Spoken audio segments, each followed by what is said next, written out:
Assalamualaikum warahmatullahi wabarakatuh. Perkenalkan, saya Fajar Al-Falah dari Bimbingan Konseling Islam semester 3, Fakultas Usuluddin Adab dan Dakwah, mata kuliah Perbandingan Agama, materi Agama Yahudi, dan dosen pengampu adalah Dr. Samsul Hidayat, MA. Baiklah, untuk materi pertama kita masuk ke dalam sejarah agama Yahudi. Lahir sejarah agama Yahudi tidak bisa dipisahkan dari sejarah bangsa Yahudi pada tahun 1900 sebelum Masehi.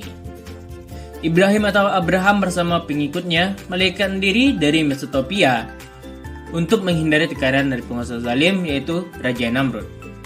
Orang-orang ini disebut sebagai Ibrani, yang berarti orang menyeberang. Pemilihan nama ini muncul ketika Ibrahim hijrah dari Mesopotamiya ke Kanaan.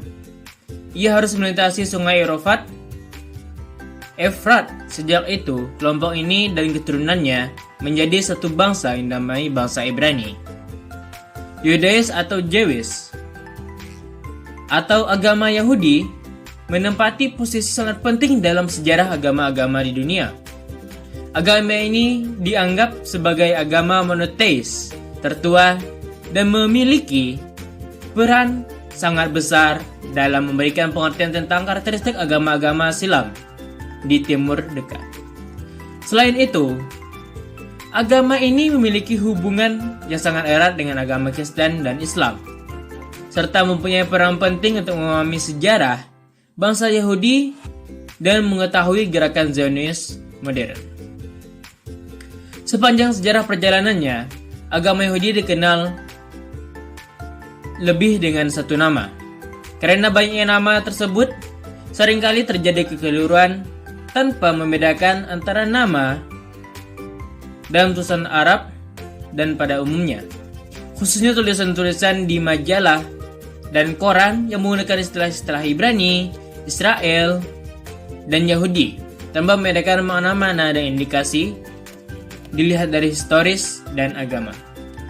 Nama Ibri dinisbahkan pada Ibrahim atau Ibrahim.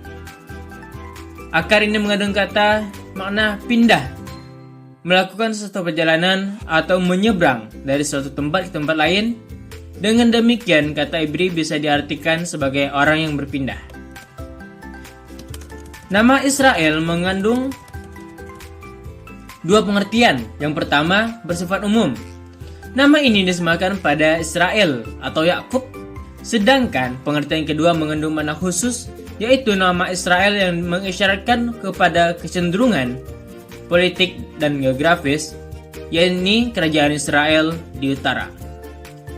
Adapun nama Yahudi disematkan pada Yehuda, salah satu dari 12 anak laki-laki Yakub dan salah satu dari 12 suku Israel. Saat ini, banyak yang percaya bahwa agama Yahudi adalah orang yang merupakan keturunan Abraham, Ishak, Yakub, tanpa memandang dari suku mana ia berasal. Dengan demikian, nama Yahudi merupakan sebuah nama yang bisa dipakai untuk agama dan bisa pula untuk bangsa. Jadi, istilah agama Yahudi dan bangsa Yahudi sama-sama dibenarkan. Sebenarnya, sejarah mengenai Yahudi ini dapat dilihat dari Perjanjian Lama. Pada awalnya, Israel hanyalah sebuah kelompok bersatu yang terdiri dari suku-suku. Lalu ia menjadi sebuah kerajaan. Setelah terbebas dari perbudakan Mesir, mereka menaklukkan kerajaan negeri Kanaan. Sejarah Yahudi mencapai masa kejayaannya pada masa Daud dan Sulaiman. Sedangkan masa yang paling menyedihkan dalam sejarahnya adalah pada masa perbudakan selama di Mesir dan di Babilonia pada tahun 586 sebelum Masehi, serta masa penjajahan Romawi pada 70 Masehi. Kitab suci agama Yahudi. Nah, kitab suci agama Yahudi ini dinamakan dengan Biblia, yakni Alkitab. Pihak Kristen pada masa belakang memanggilkan seluruhannya dengan Old Testament, yakni Perjanjian Lama. Namun, bagian dari Bible yang terbesar adalah Perjanjian Lama, yakni kurang lebih 75% dari keseluruhan isi kitab itu. merupakan perjanjian lama. Oleh karena itu, penganut agama Yahudi meyakini bahwa Allah atau God, Yahweh atau Tuhan telah menurunkan kepada Musa 2 kitab suci yang menjadi tuntunan dan pedoman bagi Bani Israel. Adapun kitab suci yang menjadi pedoman bagi agama Yahudi yaitu yang pertama, Taurat tertulis. Adapun isi Tanakh secara keseluruhan terdiri dari 3 bagian, yaitu hukum atau Taurat, yang kedua nabi-nabi atau Nevi'im, dan yang ketiga adalah sastra atau Ketuvim. Taurat artinya hukum atau pengajaran dan menunjuk pada keseluruhan yang diketahui tentang Allah dan hubungannya dengan dunia ciptaannya. Dalam artian yang lebih sempit, Taurat menunjukkan pada 5 kitab Musa, yaitu Genesis, Kejadian, Exodus, Keluaran, Leviticus, Imamat, Numbers, Bilangan, dan Deuteronomy, Ulangan. Yang kedua adalah kitab para nabi. Dalam agama Yahudi, ada 8 kitab yang diberi nama sesuai dengan para nabi. 4 kitab yang pertama yaitu kitab-kitab Yosua, Hakim-Hakim, Samuel 1 dan Samuel 2, serta Raja-Raja 1 dan Raja-Raja 2. Selama ini biasanya mengacu pada para nabi terdahulu dan kitab-kitab sejarah. Keempat kitab yang lain mengacu pada nabi-nabi terakhir, yakni Yesaya, Yeremia, Yahezkiel, dan 12 nabi-nabi kecil yang dianggap satu kitab. Bacaan terpilih dari kitab para nabi dibacakan di sinagoga pada hari-hari Sabat, perayaan-perayaan keagamaan, dan hari-hari puasa. Yang ketiga adalah sastra atau Ketuvim. Bagian terakhir atau ketiga dalam kitab Tanakh ialah kitab sastra. Kitab ini dianggap kurang bernilai jika dibandingkan dengan 2 bagian yang sebelumnya. Kemudian, kitab tersebut berisi mazmur yang secara teratur digunakan dalam ibadah di sinagoga. Bacaan dari sastra ini sering diberikan dari sinagoga pada hari-hari perayaan. Yang kedua adalah Taurat lisan. Taurat ini biasa disebut sebagai Talmud dan diyakini sebagai penjelasan atau perincian atas Taurat. Talmud dapat diartikan sebagai ajaran atau pengetahuan. Derivasi dari kata laumid dalam bahasa Ibrani yang artinya pelajaran. Ada yang mengatakan artinya ialah pengajaran atau perantara kitab suci. Setelah pertengahan abad kedua Masehi, Talmud ditetapkan sebagai kitab yang berisi hukum-hukum syariat kaum Yahudi. Talmud berisi atas 2 komponen, yaitu Mishnah. Mishnah merupakan versi utama dari yang ditransmisikan secara turun-temurun secara lisan dari Nabi Musa ke Yosua, lalu kepada para tua, para nabi, sampai generasi Great Assembly yang dipimpin oleh Ezra, yakni sampai pada abad kedua Masehi. Seperti dinyatakan oleh orang-orang Yahudi, kitab Mishnah berasal dari Musa yang diturunkan hingga 40 generasi sampai Yudah Hanasi sekitar tahun 190 sampai 90 sebelum Masehi. Secara hukum, bangsa Yahudi tidak dibenarkan menuliskan membukukan ajaran tersebut selama kuil mereka masih berdiri sebagai markas besar Yahudi. Nah, Mishnah ini terdiri atas 6 bagian yang disebut sedarim atau orders, yang berisi undang-undang yang bersifat perintah, dan masing-masing sedarim terdiri atas beberapa nasekhot. Jumlah keseluruhannya terdapat 63 nasekhot. Berikut 6 pembagian singkat sedarim yang terdapat dalam kitab Mishnah.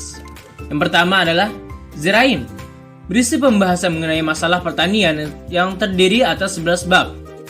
Yang kedua adalah Mut, yang meliputi masalah lebaran dan puasa, terdiri atas 12 bab. Yang ketiga adalah Nasim atau wanita, memuat undang-undang perkawinan, talak, serta nazar, dan yang bernazar. Dalam bagian ini terdapat 7 bab, diantaranya adalah Azubah, Abuzah, Zarah yang artinya adalah pengabdi pada berhala. Selanjutnya yang keempat adalah Lazakim, darurat. Berisikan undang-undang perdata atau pidana sebanyak 10 bab. Qadasim, semua yang dikuduskan, tentang peraturan sembahyang dan penyembahan kepada Tuhan sebanyak 11 bab. Dan terakhir adalah Toharat, yang berarti menyucikan, peraturan tentang pencucian dan najis terdiri atas 12 bab. Selanjutnya adalah Gemara. Gemara memiliki arti pelengkap.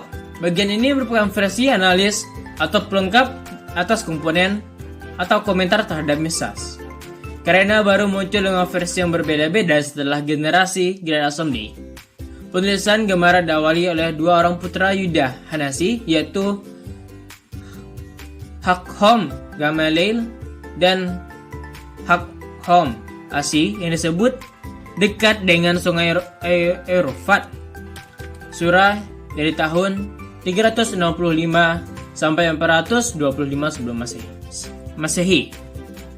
Selanjutnya adalah Nabi-Nabi Bani Israel. Yang pertama adalah Daniel, kedua Erza, ketiga Yezekiel, keempat Hosea, kelima Amos, keenam Yunus, ketujuh Mika, ke-8 Nahum, ke-9 Elia, dan ke-10 Nathan, 11 Deborah. Sedangkan Musa, Harun, Daud, dan Sulaiman mereka anggap sebagai raja mereka. Selanjutnya adalah tempat beribadah umat Yahudi. Sinagoge atau kasinah dalam bahasa Ibrani adalah nama tempat beribadah orang Yahudi. Di dalam bahasa artinya, bahasa Yunani, sinagoge berarti perkumpulan. Terdiri dari kata Yunani yang artinya bersama, belajar atau pendidikan. Sinagoge memiliki arti belajar bersama selain berkumpul bersama.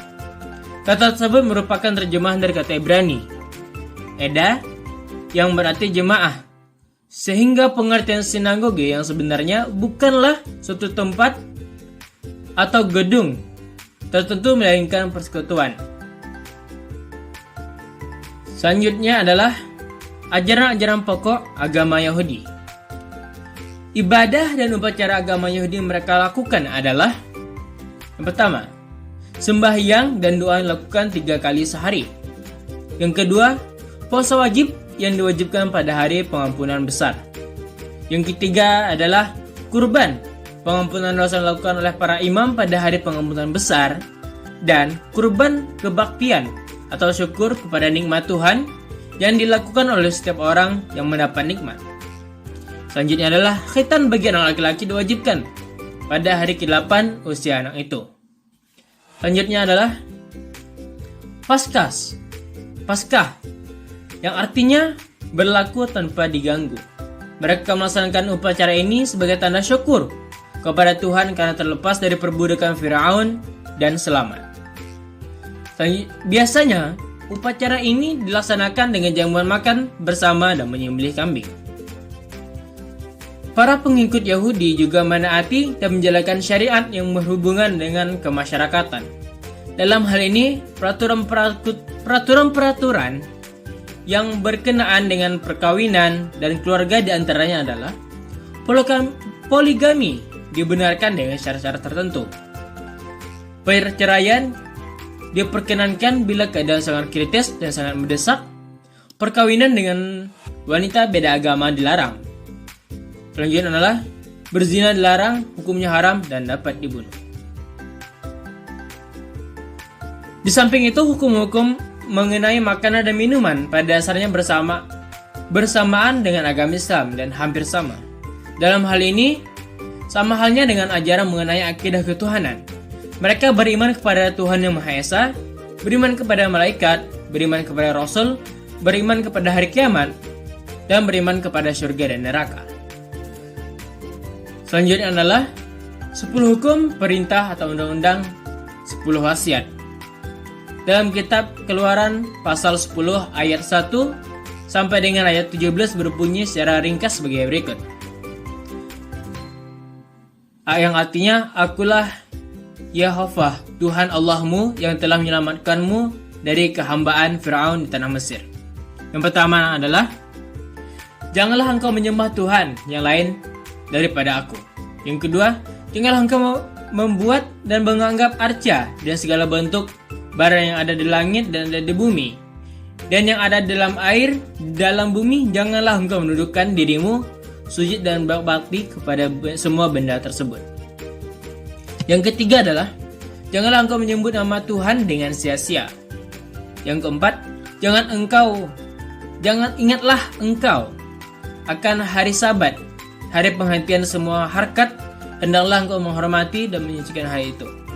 Kelima, memberikan hormat akan bapakmu dan ibumu, supaya dilanjutkan umurmu dalam negeri yang dianugerahkan Tuhan kepadamu.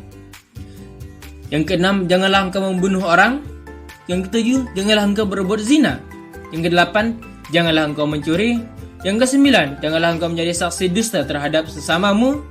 Yang kesepuluh adalah, janganlah engkau mempunyai keinginan untuk menguasai dan merampas hak-hak milik orang lain. Dari 10 firman tersebut terkandung aspek-aspek akidah, ibadah, syariah, hukum, dan etika dalam agama Yahudi. Jadi mungkin hanya ini dapat saya sampaikan, kurang lebihnya mohon maaf. Wassalamualaikum warahmatullahi wabarakatuh.